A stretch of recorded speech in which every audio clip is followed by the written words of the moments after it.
Hey everybody, welcome to another episode of Atlanta Franchise Today. I'm your host, Leslie Cuban. Many people think it's all about burgers and fries when we talk about franchising, but there is also a large world of business-to-business franchise opportunities as well. Today, we're going to visit with a successful IT managed services franchise owner and learn about the pressing IT issues businesses are facing today. My guest is Doug Bates, president of CMIT Solutions of the Atlanta Southern Crescent. It's great to have you on the show. Welcome. Thank you, Doug. Good to be here, Leslie. It's great to see you again. Yes, it has. We talked when I got here. It's been a few minutes since we were able to get together. Yeah. But it's been 13 years. Yes, that you've owned your business. Well, tell us a little bit about your business for our viewers who are not familiar with CMIT Solutions, what you do and for whom. Well, CMIT Solutions is a full-service managed service provider in the IT space, and we service small and medium businesses. And we are scoop to nuts in IT services, data recovery, business continuity, managing and monitoring network, hardware, software installation. So basically what I tell people is that beeps or blinks, we can support it.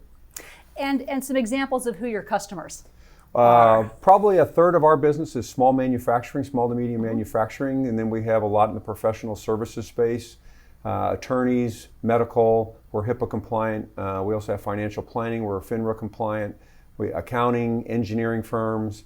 That makes up probably the bulk of our business. And then we have the studios. We do all the work for the studios that do The Walking Dead and have for a number of years. Oh, how fun. Yeah, that's a lot of fun. Except for when my director of IT services was in a room looking for a rogue hotspot and they turned the light on and he was in the props room with all the entrails and everything in it. Gave him almost lost him that day. He was a little scared from that. Yeah, you'll take a breath from that. So, in working with all the different business owners that you do, and for many of our viewers are entrepreneurs or small business owners, what are you seeing the biggest issues in IT or security that small business owners really need to be thinking about today? Well, right now, obviously, there is a lot going on with cybersecurity and concerns about cybersecurity, all of the ransomware, and what most small businesses fail to think about is backing up their data or backing up their networks. You know, somebody will talk to them about protecting and they'll put in a firewall or they'll put in the guards, but inevitably it's not if, it's a matter of when something's going to happen. And having that business continuity in place and that backup in place so that you can recover, because statistics show that from a data breach, 90% of small businesses will fail within 2 years if they're not backed up. And so when people are in small businesses, you know, sometimes they look at IT as an expense versus an investment or an insurance policy, and they try and cut corners or try and do it themselves. And it's kind of like the lawyer, right? Those who have themselves for a client has a fool for a client or tries to do their law themselves. So that's what typically we find is the biggest hurdle or the biggest weak spot in a company that we get invited into is, you know, where's your backup? And is it off-site? And is it duplicated? You know, and can you get it if something goes wrong?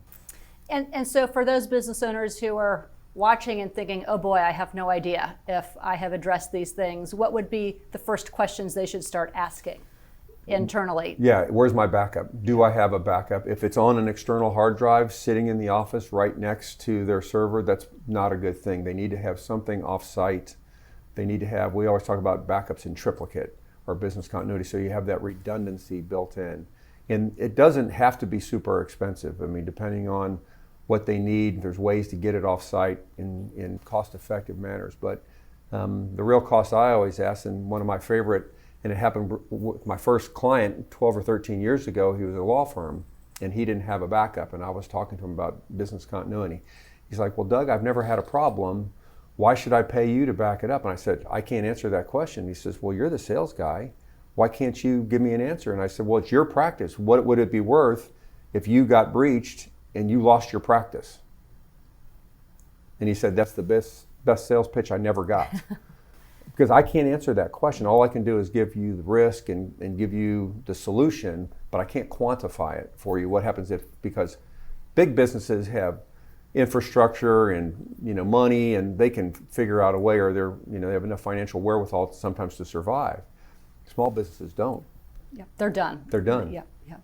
So speaking of being the sales guy, I love talking about your story. So you came into your business 13 years ago, but you sure didn't come from an IT career, No, did you? no, Tell us about your story. So I was a corporate sales guy, worked for great companies like Lego, GE Lighting, Tyco, post Kozlowski.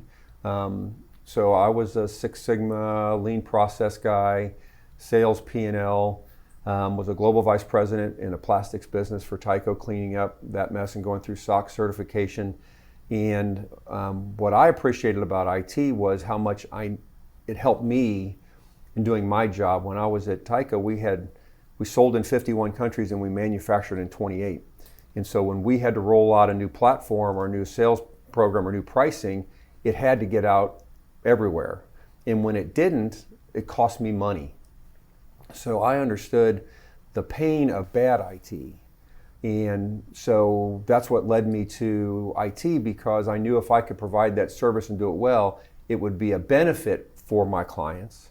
And so I'm the P&L guy. I joke with my clients, you don't want me touching your computer, but I've got really smart guys that do that. And my joke with my techs is, you've got a 24-hour contract that renews at 7 o'clock every morning, and as long as I don't get a nasty call from a client, you get to come back. Otherwise, I've got to find somebody who can solve the problem. Right. But that attitude and that atmosphere in my background really helps, because I look at their IT as if I was spending my own money and if it was my P&L. So not always selling the fastest and the sexiest, in bits and bytes. It's about what solves your problem most cost effectively and protects your business for you as the owner, because I'm a small business owner myself. So the stuff we have and we sell is the stuff that I have in place to protect my business, because I've got a son and a son-in-law talking about coming into the business, and I want that to be stable and be able to pass it down to a second generation. So I have to protect my business too, and weigh those costs. Speaking of family and business, Angie, your wife, has been a part of running the business with you from day one. Yes, she handles the books. So my joke with her is, because you hear all these stories in small businesses about people trusting people and they take money and they don't know until it's too late, or they're not focused on collections, and Angie is certainly passionate about that. And so what I tell people is, I said, well, if she steals from me, it's going to the same place it's always gone. It's either she's spending it on herself or she's spending it on the kids. So I don't worry about it, because it's okay. And I actually work with a lot of couples, just like you guys, looking at business ownership for the first time, thinking about this together, what's the best choice for our family. And given, this was a whole new type of business. It was a whole new type of venture for you guys. I wonder, can you remember back 13 years ago, how did you guys arrive at having the confidence that you could do this when it was not a kind of business, it was not the kind of role that you had been in before? Actually, I shouldn't say the role, because you've been in sales, right. And now you're in sales in your business, but It was a whole new kind of industry. Yeah, I think the thing, it was funny, our COO was in town, and one of the words he described me as the feature or the character quality that I have that has made me successful is fearless. And it's not that I'm afraid of making mistakes, because I've made mistakes. We all make mistakes, but I'm not afraid of trying again and being successful. I had my kids, as you remember, Angie was scared. She had been a stay-at-home mom for a while, and so we were stepping out of corporate, something that was very comfortable. I had another job opportunity, but the recession was right there. And to tell her I was going to go open a business at the beginning of the recession, she was scared. But I made a promise to my kids that we weren't going to move again. And the staying in corporate was going to require a move, and I just couldn't look at them and do that. So what I used for my motivation was looking at them every day and saying, I am not going to fail while they're watching. And I've got on my monitors in my office, I've got sticky notes that they have given me over the years. Proud of you, Dad. Love you, Dad. Those types of things. Just as a reminder of how much support they gave me and how much confidence they had in me. I remember Kristen, when she was 14 years old, I was out of my office. She ran down the hall because the phone was ringing, and right then it was only two of us. And so she ran down the hall and answered the phone. Hello, CMIT Solutions, this is Kristen, how can I help you? Because she didn't want, because I always talk to them, I can't let the phone I got to do live answer, right? Because it could be a potential client. So just that whole thing, it's been a blessing. I mean, to watch them and the support they've given me. Kristen worked in the business a little bit during college to help us out. Nathan's doing marketing for me. He's a minor league baseball player, but he's in the doing some marketing for me in the off seasons to help out and make a little money. So it's been, but that was what motivated me. It's the Randy Jackson from the old American Idol. I was in it to win it, and I was not about to fail. Well, and you haven't. I have to brag on you a little bit. For our viewers, they may not know this, but you are and have been the top franchisee at CMIT Solutions. Lots of trophies on your bookcase. We've got a wall of fame we're very proud of. We've won 16 franchise awards in 13 years, including Franchise of the Year. I think we're the 4th or 5th largest franchise in the system. So, and we've kind of stayed there for the last couple of years because, again, Nathan's playing baseball, and so we go to travel him to watch him play. And so I've kind of in the market right now to find new technicians that meet our standards is a little difficult. So we've been maintaining, but looking forward. My son-in-law, my future son-in-law, wants to come in the business. Nathan may come in the business, so we could be blowing the doors off this thing soon. And I know this is a little bit of a loaded question, but could you have gone to travel and seen all these baseball games if you had gone back into the executive role No. that you were in? Well, and that was the conversation, Leslie, when you helped us guide us to CMIT was, I wanted something that was community-based. I wanted to be off the road because my kids were in school, and I wanted to be a dad, not a father, was the exact term that I used with you. And this opportunity has provided me just that. So I only have to travel when I want to. And we saw 60 baseball games live this year, but Angie can do the billing and the HR stuff from a hotel room, and I can do my sales from the hotel room. And I got a great staff.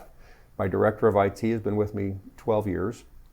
And so he's the technical yin to my sales yang, and we work great as a team, and he has adopted my customer service standards and my priorities, and taken that to heart. So when I know I'm not in the office, I know he's making decisions as I would.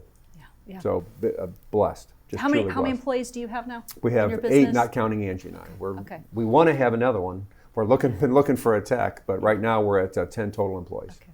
So Doug, what advice would you give to folks who are kind of in your shoe? They're now in the shoes that you were in. And we're in a pandemic now. I mean, it was a recession when you were looking, and here we are 10 years later in a different type of trauma, but a trauma nonetheless. And they're thinking about getting into their own business, doing something different than what they've done before. What would your words of advice be about how they would think about that, or what they need to be honest with themselves? Yeah, I think that's a great, that comment is what matters. And I used to always preach that to my kids. You can fool other people, but you have to be honest with yourself. And what do you want? What are your goals? I do a lot of validation calls for CMIT. And the thing about CMIT that didn't scare me was, people and processes. I have found I've been in 6 different industries, and I've been all over I've been very blessed. I lived in Hong Kong for 6 months. I've done a lot of wonderful things. But people and process transfer amongst industries. So if you treat people well, and if you have good process and follow good processes, you can be successful. But you have to be honest with yourself. People will ask me, well, are you going to sell the business? I said, no, I didn't get into the business to sell. I got in the business to be with my kids, be in the community, and have a legacy business for my kids if they wanted to come into it. And so that still is my mantra today. And if my kids don't want to come in the business, that's great. I'll just keep doing what I'm doing because, we see our clients at the grocery store, at the movie theater, and we matter to what, I think it's a 4-legged stool. I think you have insurance, financial, legal, and IT to have a firm foundation for a small business. A lot of people say 3, but as everybody knows, 3-wheelers are not as stable as a 4-wheel vehicle. So, find something that you're passionate about. From a conceptual standpoint, I love golf, but I didn't open a golf store. I love solving problems, and I love working with small businesses. And so that's what drew me to this business, and that's what made me successful. And I've never wavered from that. Some people come in and say, oh, well, I just want to do this for 3 or 5 years and then flip it and get out. Well, that's not the reason to open your own business. You do this for a living. How many times have you seen that happen? Where people come out better. I'm sure it has happened, but that's not what most people get into franchising for.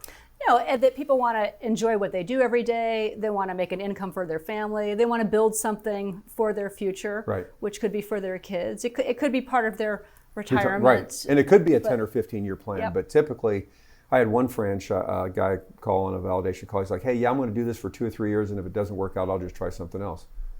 Well, you're signing a 10-year contract. That doesn't, I mean, that's not being honest with yourself. That's not a good strategy. You're going in with bad planning.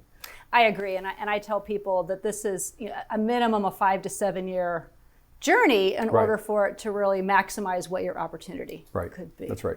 So I love that. I see my clients at the grocery store too, and I'd love to hear just a success story. We like to wrap up with success stories. Just a client that comes to mind that you came in and were really able to have impact. Well, my favorite one is he's a great friend of ours now.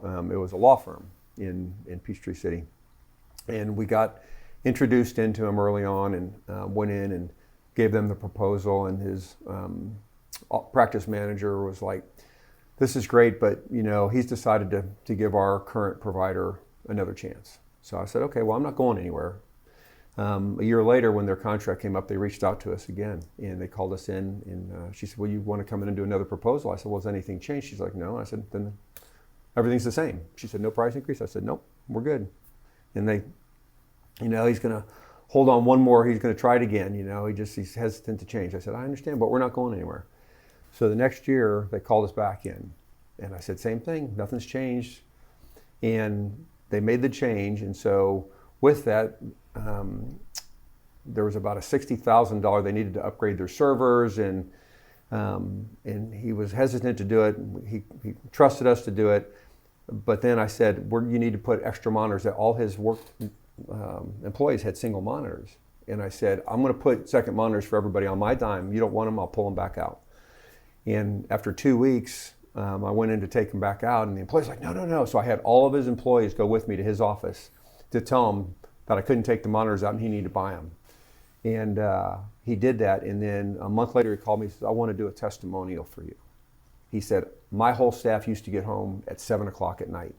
He said, we now leave at 5. He said, we have gotten our family lives back. And I mean, I'm getting emotional just thinking about it, because that matters. When you talk about 25 people that I gave 10 hours a week back to their life because we did the right thing. And he's been with us 10 years. I mean, it's just, it warms my heart. And he said, I'm never going anywhere. He said, I wish I knew then what I knew now. And I said, that's all right, you're an attorney. Nobody expects you to make the right decision the first time. So that's anyway. A huge story. I mean, 2 hours of your life every night, that's dinner with your family. That's exactly what he used that term. He said, I get to have dinner with my family every night now. Oh, congratulations. So. It's been really fun to continue to stay in touch and be your client. I'm a small client, but I love being your client as well. I would never let you go anywhere else. Well, you do a great job for me. Well, thank you. And really, it's been great to see your kids grow up and you and Angie work together and really I tell blossom. everybody, one of the first questions people ask me when we do validations is, do you have any regrets? And I say none. Yeah. I said, this is what the franchise consultant I work for, I told her what I wanted. She found the fit, and it's been an awesome ride. Continues to be. And it's great seeing you again as well. You too. Well, I'll have you back in again, and we'll celebrate another anniversary. Absolutely. Thank you so much for coming. It's so good to see you. Leslie, great to see you too.